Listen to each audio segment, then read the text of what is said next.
Alors bonjour tout le monde et bienvenue à cette nouvelle capsule. Mon nom est Annabelle Boyer, je suis auteure, conférencière et conseillère en développement organisationnel. Et aujourd'hui la capsule, c'est parce que ça fait plusieurs messages, soit courriels, soit par Messenger que je reçois, sur le fait de toujours attirer dans sa vie, en couple, un manipulateur ou une manipulatrice. Puis là, les gens me demandent pourquoi ça ne s'arrête pas de se répéter. Mais en fait, la raison elle est simple, c'est que quand on a commencé à attirer des manipulateurs dans notre vie, si on n'a pas pris le temps de faire les apprentissages nécessaires, bien, on va répéter ce que l'on a déjà connu parce qu'évidemment, on répète toujours les relations que l'on connaît. C'est plus facile pour le cerveau humain de répéter quelque chose qui est connu, même si c'est insatisfaisant, que d'aller vers de l'inconnu qui pourrait peut-être être satisfaisant. Donc, on attire des manipulateurs à soi parce qu'on a certains apprentissages à faire.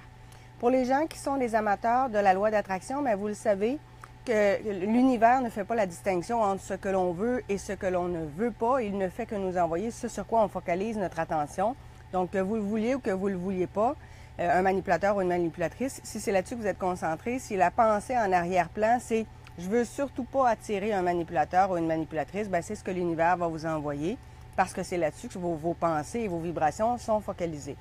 Pour les gens qui sont des amateurs de PNL, vous vous souvenez qu'en PNL, on dit souvent que le cerveau n'enregistre pas la négation.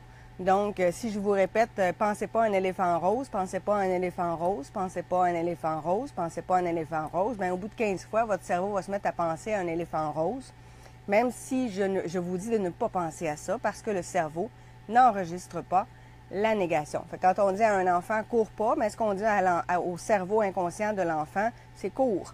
Donc, il faut prendre le temps d'avoir des pensées qui sont affirmative et non pas négative. Il faut prendre le temps d'identifier ce que l'on veut et non pas ce que l'on ne veut pas en amour. Et souvent, j'ai des clients qui me disent « Oh oui, mais moi, de toute façon, je veux juste quelqu'un qui n'est pas dépendant financièrement. » Bien, qui n'est pas dépendant financièrement, ce n'est pas affirmatif, c'est négatif. Il y a un « ne pas » dans la phrase. Donc, il faut prendre le temps d'identifier ce que l'on veut. Le cerveau va se focaliser sur quoi on va lui donner des indices. Donc, si on prend le temps de faire une liste de ce que l'on veut et on se focalise sur cette liste-là, notre inconscient va se mettre à chercher quelque chose qui correspond à cette liste-là. Mais si on n'a jamais fait de liste, puis tout ce qu'on veut, c'est surtout pas attirer un manipulateur, bien, le cerveau va se mettre à chercher que des manipulateurs. Ça fonctionne comme ça. L'autre chose pour les amateurs de psychologie, bien évidemment, il faut regarder quelles sont les pensées racines. Quelles sont les pensées qui vous ont été inculquées?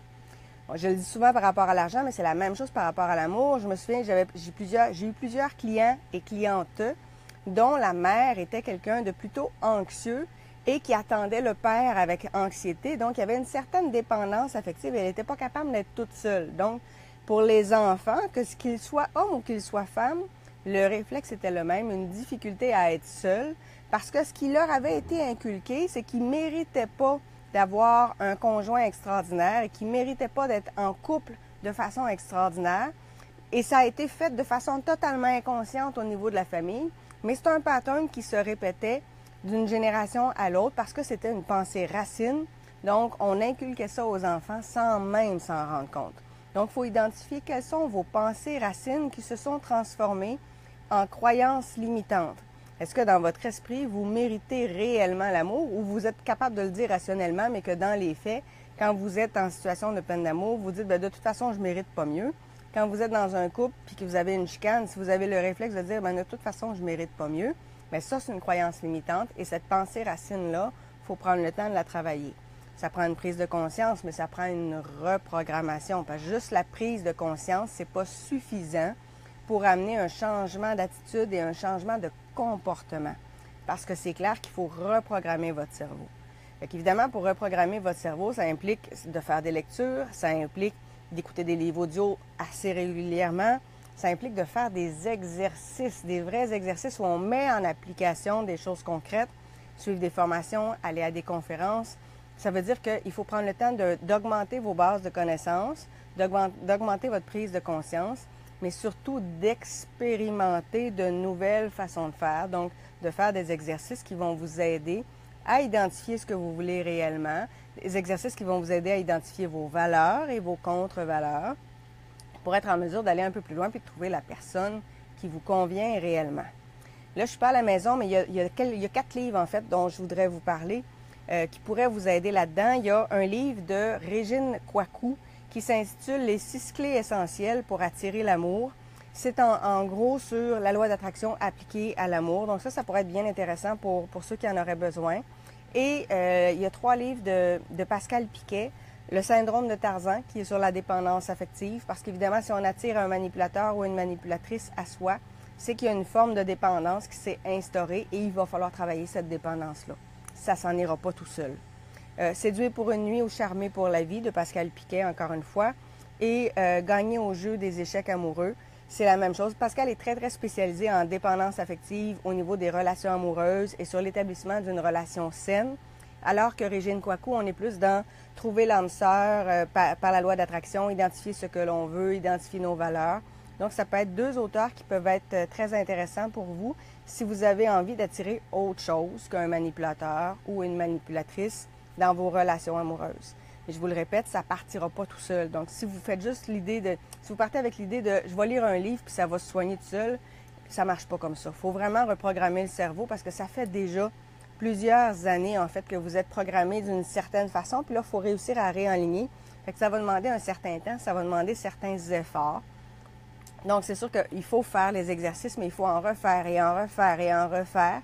Prendre le temps de méditer, prendre le temps de s'asseoir, prendre le temps de réfléchir à ce que l'on veut réellement. Il faut vraiment faire les exercices que vous avez dans les livres et prendre le temps de les mettre en application. Il ne faut pas juste l'appliquer quand on lit le livre, il faut l'appliquer aussi quand on rencontre des gens dans la vraie vie pour être en mesure de reprogrammer tranquillement le cerveau.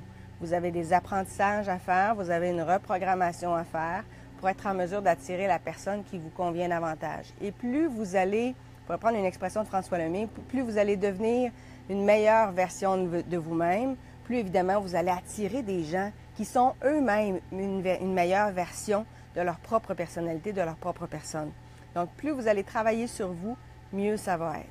Sur ça, bien évidemment, je vous invite à vous abonner à ma chaîne YouTube. D'ailleurs, quand je vais transférer la vidéo sur la chaîne YouTube, je vais prendre le temps de vous mettre les couvertures des 4 livres dont je vous ai parlé. Je vous invite évidemment à vous abonner à ma page Facebook si ce n'est pas déjà fait. Et je vous invite à découvrir mon nouveau site www.annabelle-boyer.com. Cet après-midi, je devrais rajouter quelques vidéos encore là, pour la partie de recevoir les vidéos gratuites. Là, il me reste des vidéos à tourner encore. Donc, je vous envoie ça cet après-midi. Mais allez voir le site, c'est toujours très intéressant. Je vous remercie beaucoup et on se retrouve bientôt pour une prochaine capsule. Au revoir.